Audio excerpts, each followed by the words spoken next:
ഇതെന്തിനാ ഇവിടെ വന്നിരിക്കുന്നത്? വല്ല രഹസ്യമുണ്ടോ? ഹേയ്, ഭാര്യയും ഭർത്താവും ഒക്കെ ആവുമ്പോ അവർക്ക് അവരുടേതായ ചില തമാശകളും കാര്യങ്ങളും ഒക്കെ ഉണ്ടാവുമല്ലോ.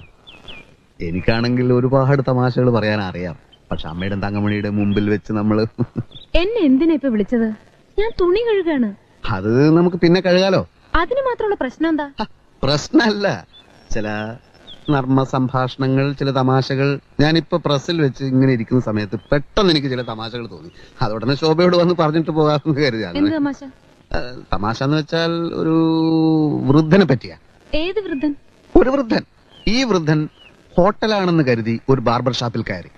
അപ്പോൾ വൃദ്ധൻ ബാർബറോട് എന്തുണ്ട്? അപ്പോൾ ബാർബർ കട്ടിങ്ങും ഷേവിങ്ങും. അപ്പോൾ വൃദ്ധൻ രണ്ടും ഓരോ പ്ലേറ്റ് പോരട്ടെ.